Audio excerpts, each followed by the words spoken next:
up and take a seat, and I'll introduce you. Over there, we've got a big one today. So I'll start with, as they go forward, this is Russell Simmons, Josh Sapin, John Kamen, Kyle France, Maria Luisa Francoli, and Bob Greenberg. So, you all probably know a lot about our panelists already, but I'll give you a little more introduction. Russell Simmons started Def Jam in 1984, and since then he's been on the forefront of pop culture trends with fashion labels. Back in the 90s was Fat Farm, and now there's American Classics and Argyle Culture. He's also now taken a step into the web with a news and entertainment website called globalgrind.com. Josh Sapin is head of Rainbow Media. He started as the head of AMC and Bravo, right, Josh? In 1987, when he was 12 years old.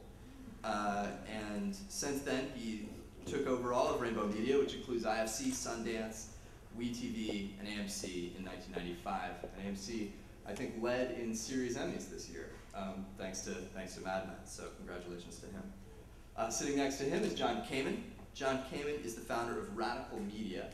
If you've seen Fog of War or Metallica, Some Kind of Monster, some episodes of Mad Men, and branded content from the likes of Honda or Nike and many others, you've seen the work from John's production company, Radical Media.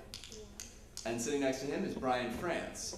He's the CEO of NASCAR, and I think he wasn't born on a NASCAR track. It sounds like a country song, but he certainly grew up there. His grandfather was the founder, and since he took the reins in 2003, he has really broadened NASCAR to a global audience, changing the format of the sprint chase to the cup, introducing new cars, and signing major television deals as well. Next to him is Maria Luisa Francoli. She has a really diverse array of experience, everything from working in mergers and acquisitions to running MPG's internet wing in the late 90s to now running all of MPG Havas's media planning and buying group. And then next to her is Bob Greenberg. And he is the CEO of RGA. And since starting that with his brother Richard in 1977, he's transformed the company from what was a computer graphics and special effects shop into one of the best known advertising agencies in the world. It's won hundreds of awards and most recently won Advertising Week magazine's Digital Agency of the Decade. So let's just give one more round of applause for all of us.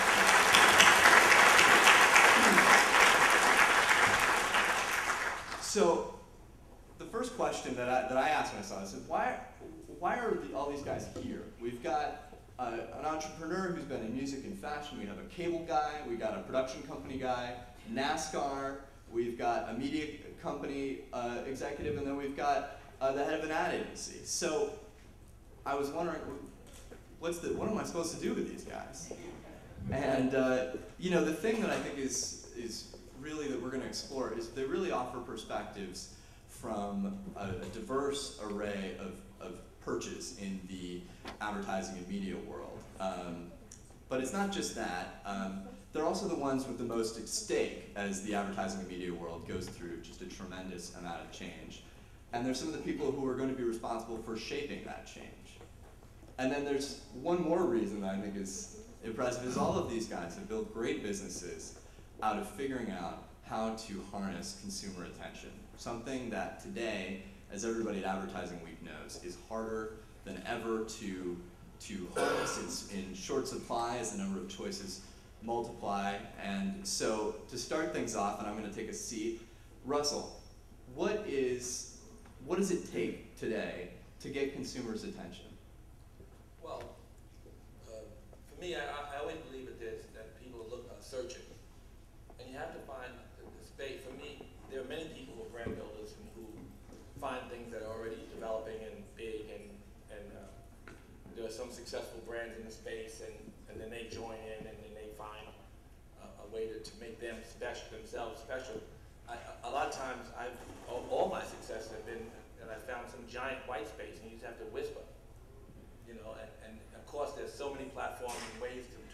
to them, a brand to them.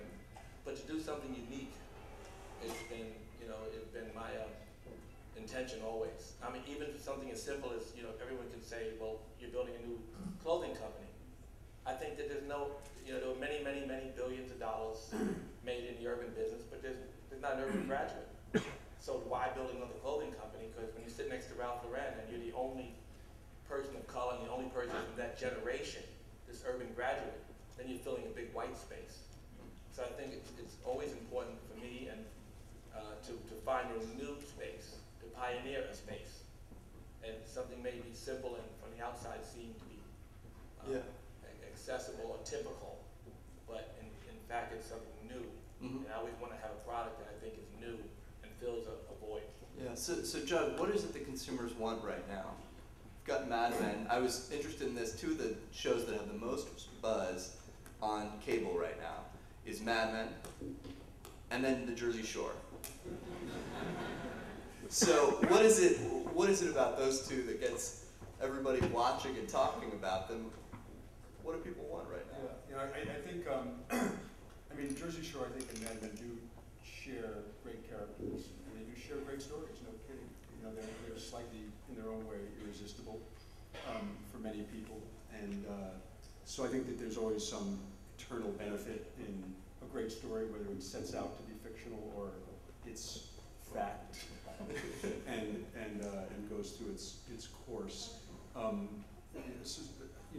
I guess I would sort of expand maybe what Russell said and just say that sort of people like what feels true to them and what resonates, and nothing is better than truth, not as in false true, just true as in meaningful. And it does strike me that the sort of pace of change keeps getting faster because of the nature of technology, and therefore people's tastes move more quickly, and what emerges into popular culture that's interesting just goes, if it used to go at 55 miles an hour, it goes at 80. And therefore, what is interesting is a little bit the next new thing relative to where we are today. Well, you brought up miles per hour, so I've got to loop Brian France from NASCAR into the conversation. You're going faster than 80 miles per hour. How, from where you stand, running a sport that has become one of the biggest sports in the United States, if not the world, how do you see the rate of change in your own consumers and the ones that you're trying to attract? Yeah, I think a couple things. I think one is I think most sports leagues, which control so much intellectual property, so much content, are trying to figure a way out to keep monetizing that and reaching their customers in all the traditional ways. But as things expand, and we all don't know exactly which device, which platform you're going to consume, it's going to be probably many, but exactly which ones you're going to distribute, design this content, sports content in our case, to do two things: to be able to reach new people. The younger audience, for sure, is always a sports challenge, and then to grow financially and be a part of these changing mediums, to be on the forefront. So it's a double-edged sword for us. You have to do both because there's a lot of fun. All your stakeholders are counting on the leagues to sort of navigate this incredible wave of change. And I'll add one last thing on our part. In NASCAR, you didn't, the traditional mediums that cover sports, the daily papers and AM radio, etc., all that stuff that's being obviously changing. They didn't cover our sport when they were culturally, and they have content restrictions. That's changing today, where Yahoo Sports does surpass by fivefold when you add up the New York Times, the LA Times, the Seattle Times, et cetera, combined in terms of reaching a sports consumer every day. So we're going to take advantage of things. We're in an interesting, I hope, position, maybe better than most. I want to talk about this media, the way that people are consuming different types of media and forming these kinds of groups in a second, but you mentioned platforms and all of the different ways that consumers can get content. And Bob, I've been to your offices, and there's a room in RGA that has like every device I've ever seen in my life, like every phone, every iPad, everything. So I gotta ask you, how do you see the how do you see media options shaping up as we go forward? What are things that, say, Brian or anyone else, for that matter, who's trying to get their content in front of consumers, which platforms should they be paying attention to? What's going to happen? Well, I mean, I think there's two directions. It'd probably be more interesting for me to talk about where things might be going as opposed to what's in the trades all the time. Right. And I think I just came from a meeting with the head of Verizon Wireless's IT, and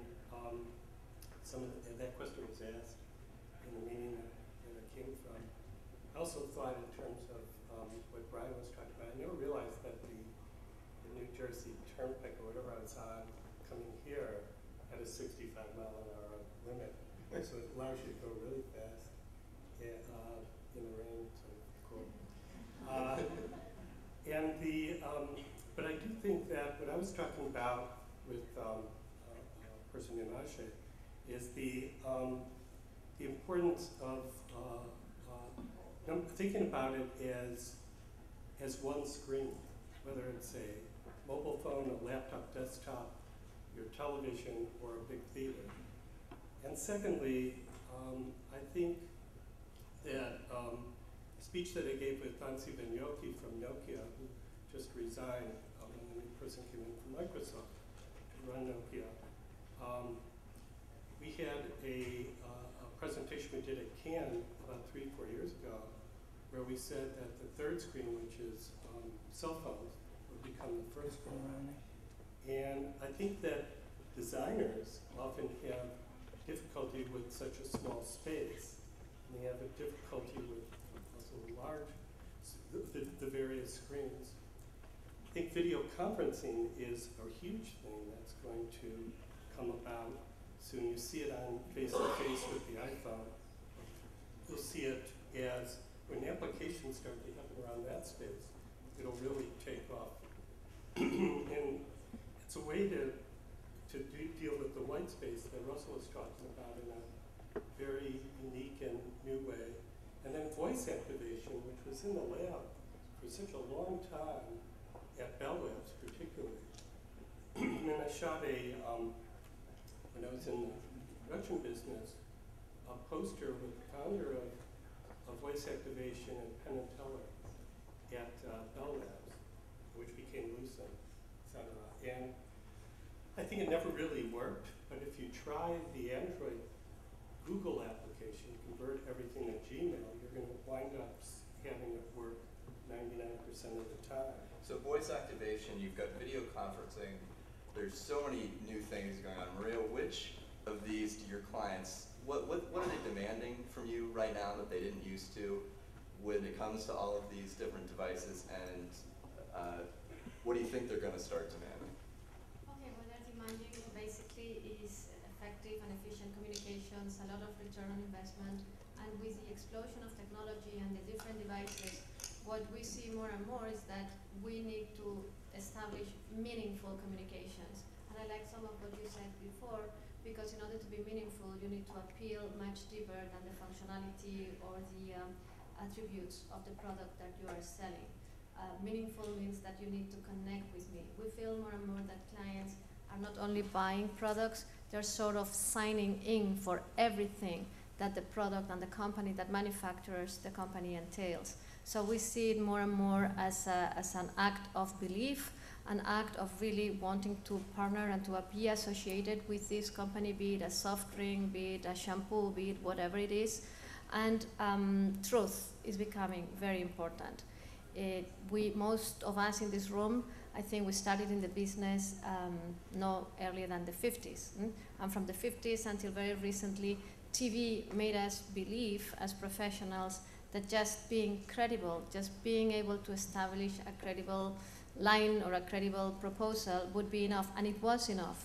But now with technology, we are more in a world of transparency, and when you have all this transparency and all this access, you start building communities that have opinions, and to reach those communities, you need to be meaningful to them.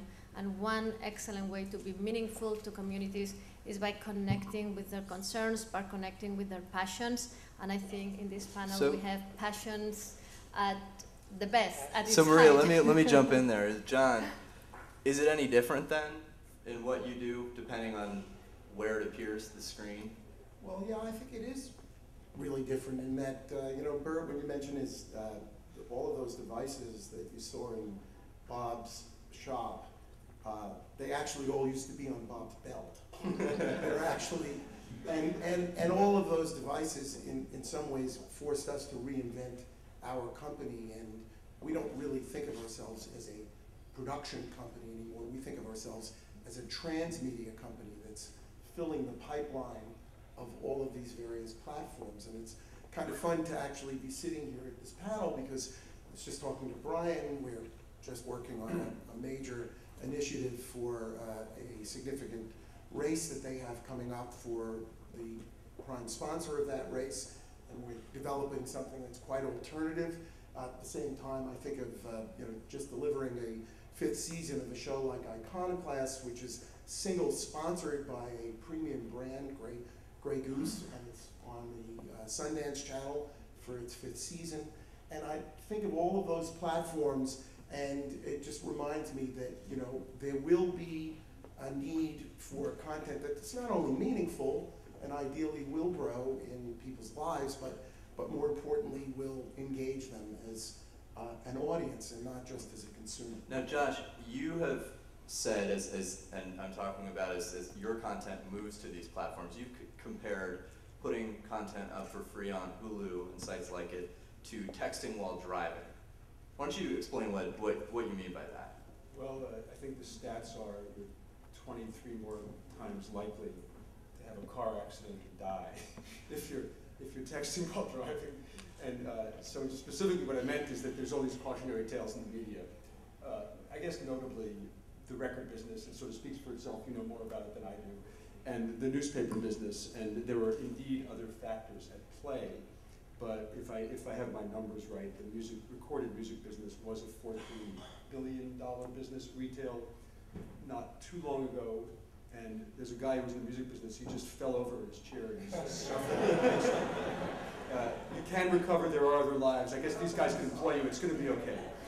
So it was if anybody else gets hurt, I assume that we have Panelist insurance. So it was a $14 billion business. I think today it's somewhere around 6 and trending south. And the newspaper business speaks for itself.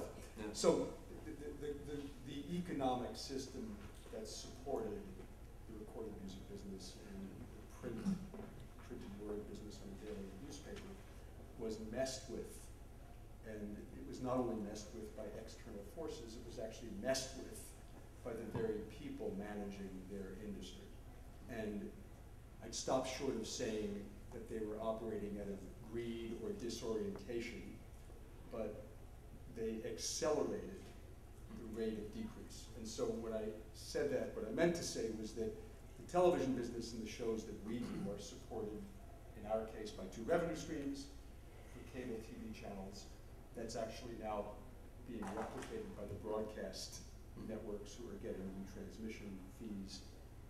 And putting all the content from TV channels on the web for free says to those constituents, you don't need to go into a community and pay either at a cable system or a satellite company to get it. You can get it for free. So it basically dismantles it, and it strikes me as impetuous and somewhat short-sighted and unwise.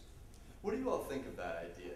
I mean, for a consumer sitting there watching television, which soon could be hooked up to his computer, showing just unbelievable amount of content, much of which is going to be free.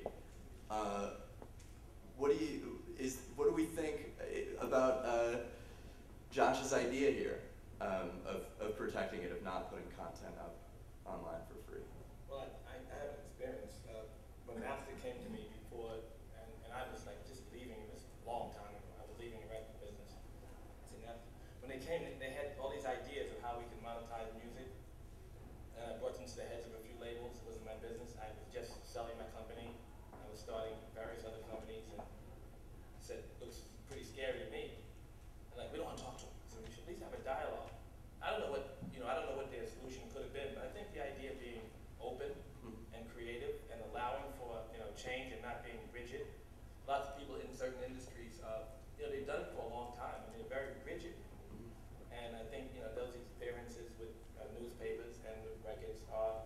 in part, there's many ways to monetize music. There was just never a dialogue amongst themselves on how they were going to do so. And it's incredible how difficult they were, with people who had these innovations. Yeah. And how impossible they were to talk to. So that, and I don't know what newspapers, they can sit there and watch content come every single day, more interesting than what they're going to publish. Yeah. Every single hour, more interesting than what they're going to publish that following day or following week or following month. Right. So Brian, I mean, what's your perspective on this? Well, look, what you're hearing is, there's a huge thing with a subscription model or advertising model based on what business, talking about the record industry. My own view is that what I think is really interesting for us, we're spending tens of millions of dollars right now building out a process for us, a way for us to design and distribute content, sort of no matter where it goes. And we have a big online partner relationship with Time Warner. But my view of it is that one thing is kind of that I think you can count on, that no one really did talk about 5 or 10 years ago. They talked about convergence and what platform and all that. But was the idea that consumers were going to become de facto directors, editors of their own content. And you're really seeing that. And so those who have great content but allow some flexibility, heard that word a lot today, out into the marketplace so that the consumers, depending on what you're talking about, what content we're discussing, can design it, can organize it in their life. That's a big jump. We're not there yet. We are in some small way, but if that unfolds away and consumers actually want to do that, don't want to just have it all organized, provided for them, that'll be a big deal. Now, Brian, what's your opinion on how NASCAR content should be available online or on phones, or what's the business model? Well, like every sports league, we've got billions of dollars of rights fees committed in traditional ways and with traditional partners. On the other hand, we want to make sure we're growing our audience, start with that, and then secondly, as these other mediums become more real, there's advertising models attached to them or whatever the business model arrives at, we have to be there. And I think the trick for all the big sports leagues is to do both, to handle the digital age in a way that promotes and grows their sport, protects these traditional advertising or subscription revenue streams for them and their partners. So we've got, now we do have one thing, all of us in sports, we have iconic must-see content that is going to keep enduring and keep getting better depending on how we manage it. So Josh, it's a challenge. So what's the right way to do that, do you think, in terms of what's the model that should work? I mean, Let me know, Josh. Yeah, go ahead, Russell. I mean, obviously, we all agree we need hot shit. Stuff gotta be hot, right? Yeah. And then, we have to be open. Like I said, but the record is not open. My real business, that one that's funding all my new fashion companies, that Ford and my jewelry, is my financial service business. And I can't count, but I have a financial service business that's worth, I don't want to say numbers, a lot of money. And it's building because it's a hole, it's a white space. The banks don't understand it. Major banks are, offering to buy. They don't want to buy a piece of it. They don't want to understand it. They would not listen to the consumer. And all the platforms by which we're distributing, through mobile and transfer money and all the other kinds of services that people need, the financial services that used to be only underserved. Now it's cheaper to do our shit than Bank of America. Yeah. A free Bank of America account costs more than my whole financial service package, and it's more efficient. So, and but that's what do you? Bank of America, but that's Yeah. because the people who are there are so rigid and hard-headed that they'd rather throw away half of America and not operate efficiently for them than figure out a new way to operate with them. It's kind of like the record business, kind of like the newspapers, kind of like everybody who's going to get thrown out of every business who doesn't recognize new technology is coming. Yeah, Bob, what do you think about that? I think, I'll do it really quick as I can. I was listening to NPR and Chris Netsch wrote Neuromancer, which came up with the word cyberspace, said when he he understood that things would go into the internet, never saw cell phones. And secondly, the record business, I proposed to a person who used to work for me, Mark Schmugger, who used to run Universal, that the same thing that happened to the music business is going to happen to the feature film business. Now, we know that all the difference is the amount of data that you have to store. So there's not a lot happening there, and I think it's being disrupted. The fact is that technology is moving on a curve that's like that, and it's been happening over time. And I think when you add in the global economic downturn at the same time, it is a formula for incredible disruption. And I meet all the time with people that can't see, like for instance, we have a client in Nokia that didn't see many things, and their smartphone business was really disrupted. And you can be disrupted even if you're viewed as being a high-tech company, because you're getting there's so many things happening right now, and I think it comes down to creating things that are truly useful.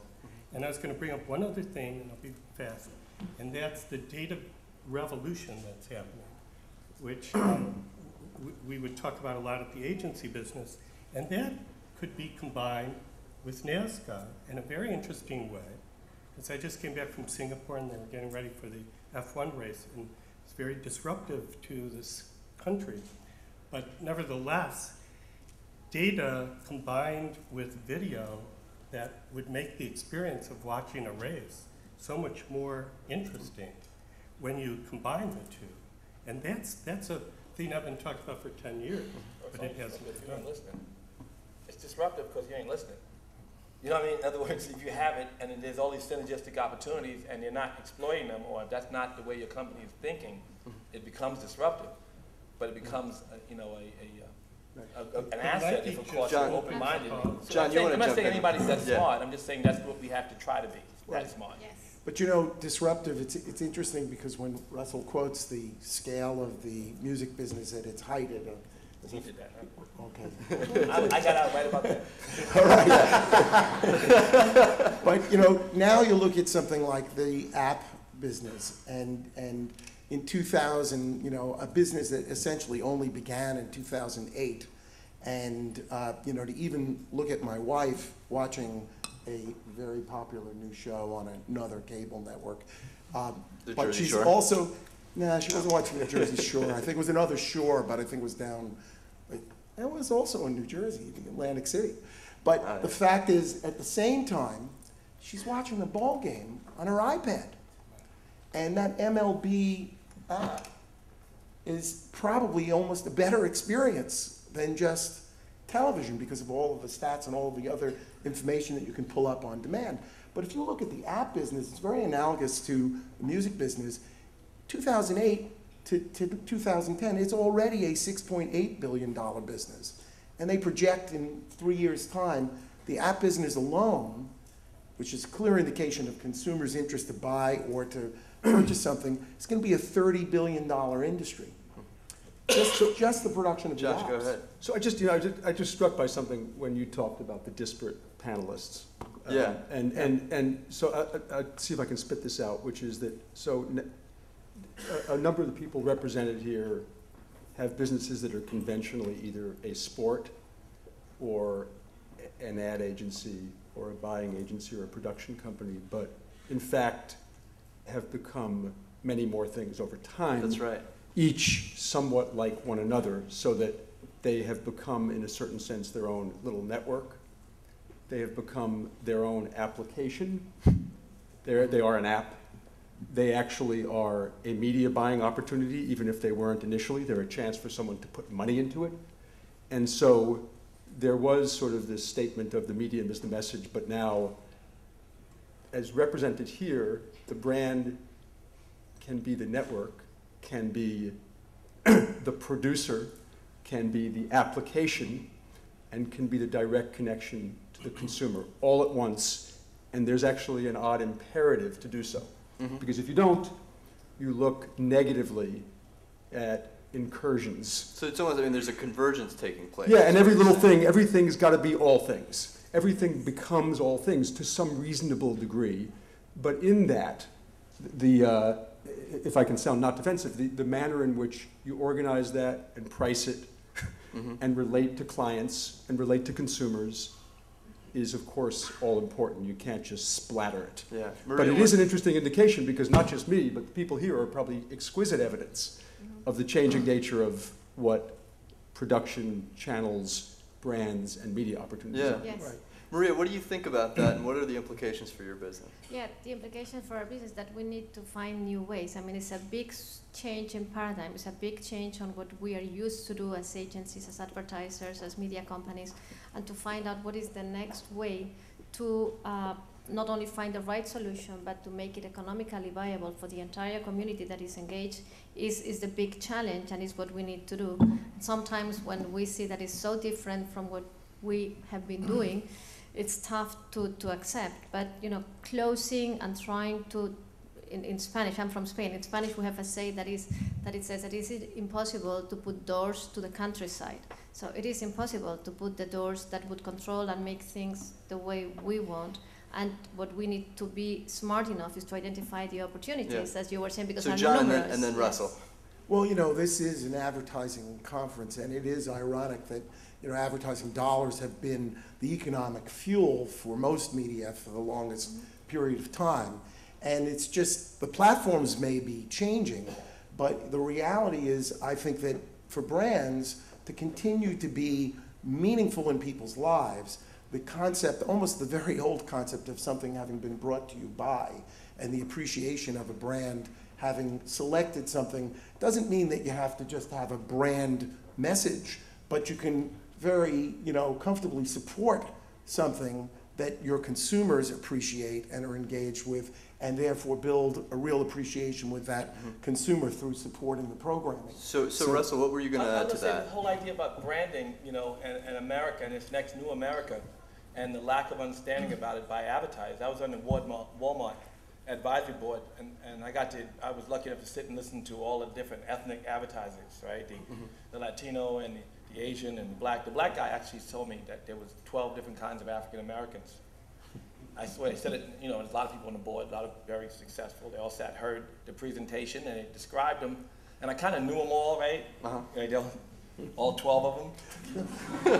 But the real truth is, like I'm trying to do now in my global grind, the next America, because of all this media and because of all these things, there's a much greater integration. And the second generation of everybody, they got to find a cultural space that speaks to all their parents. They elect presidents because of it.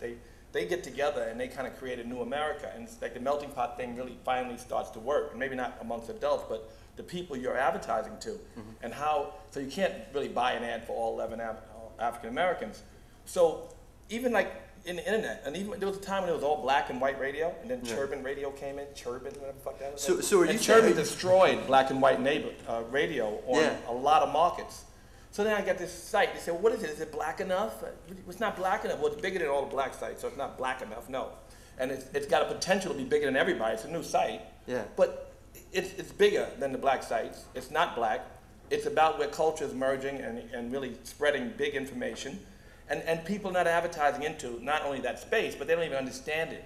Like, how do you speak to everybody, and from a cool space? Right. And so Russell, does that mean, are you talking about a new mass culture taking shape? Or does that mean that next American culture that kind of integrated? More fragmented, but not necessarily one that correlates with ethnicity. It's very specific, like these urban graduates that grew up all on the same music, all of them were rebellious, all of them, the kid in Beverly Hills, the kid in Compton, they communicated to each other over this last generation. They created a new America. There's a huge a white space for people who can't afford to buy every Latino and Asian and black, and because their kids are at one place.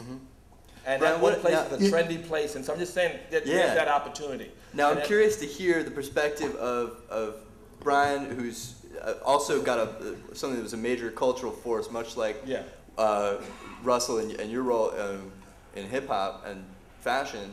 Brian, at NASCAR, are you seeing something similar happening? Well, let me just say, what are you seeing? Well, here's what we're seeing, and think about it. Culture in a community, culture in a business, in a company, even in a family, it's the hardest thing to change, right? It changes slow, and sometimes it doesn't change at all.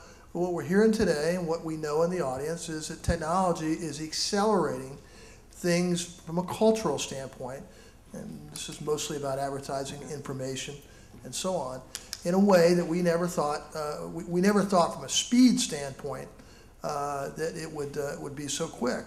But it is. And what you're also hearing throughout all the panelists is this resistance with old business models, industries and sectors that are struggling to recognize the pace and what happens when you get left behind and you don't figure it out. And a lot of them are leaving business models that aren't coming back, and that's hard for them. That's hard for anybody.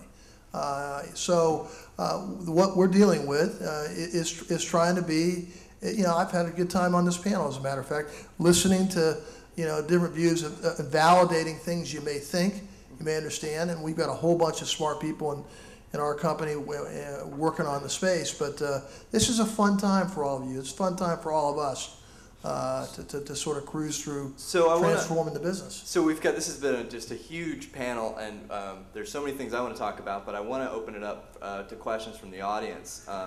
While there's still time, who's got a question? I know there's got to be a lot out there. There's one right there. I've got plenty of questions myself.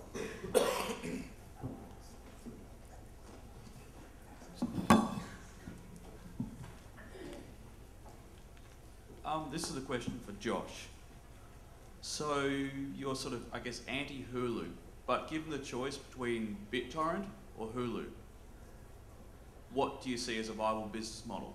Completely free or partially funded by ads? Do I have the privilege of altering the question and torturing it into an answer that I would like?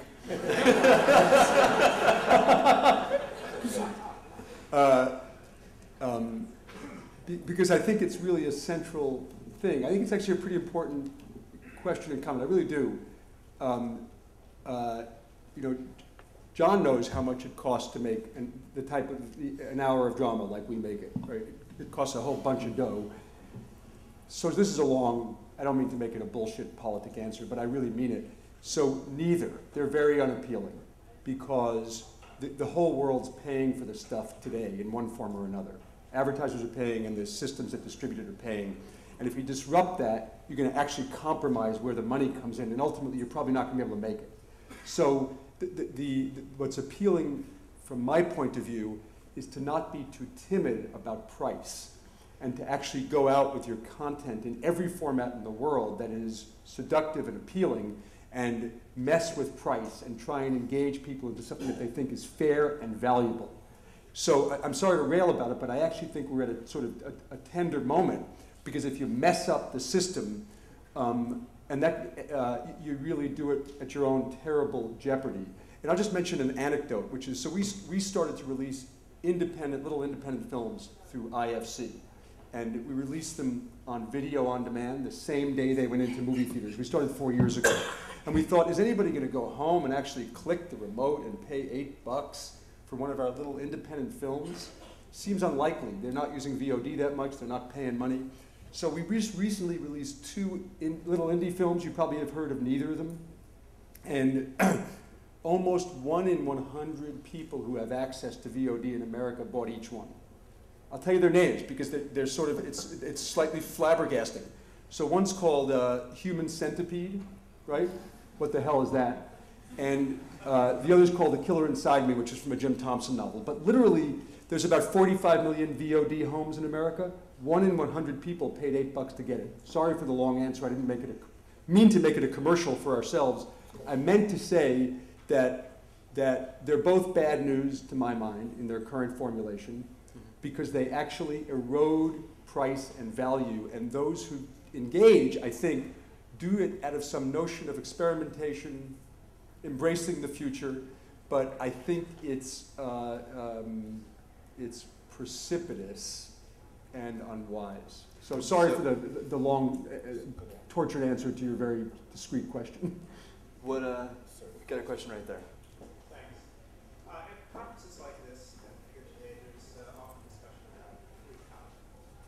And I pay about $400 a month for free content in my household.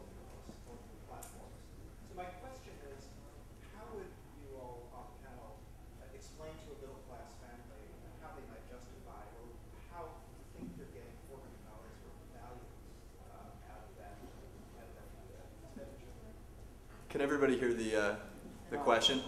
The question was, given that the average household, by your estimate, is spending some $400 on getting all the free content, and I imagine you mean by because of cable bills and internet bills and Cable, internet, multiple data services. mobile phones, subscriptions, how do you convince consumers that they actually are, one, getting their money's worth, and two, need to pay more? Like you tell us whether this is value or not, and the best way to tell is by buying or not buying it. And with the number of options that we have now, you have the opportunity to express yourself in a way that you didn't have a few years ago because there was no alternative to your cable. I think that it depends on how young one is, because I'm on 5 and soon 6 school boards, and to Russell's point of diversity, etc., I think that people are not paying for things. There was a very interesting Chris Anderson article about free, and then he sort of changed it a little bit. But I do want to point out that at university, the kids aren't paying $400, and I think they're getting $40,000. yeah, they're paying $40,000 sometimes. But I do think that they are paying less by being smart about technology. And I do want to also throw in the one thing that I was going to say before, and that's that the app business, which we were very involved with, really is developing in New York City. So I do want to at least throw that out. There was a New York Magazine article about it and how Foursquare was originally came out of Dodgeball, which then came out of ITP, where I'm very closely involved with that part of NYU. That's right. There's a lot of innovation coming out of New York City right here, right now. Right here, right now. So I'm curious, we're almost out of time. I think we have time for maybe 1 or 2 more questions. Got you in the front, and then you back there, so you go first.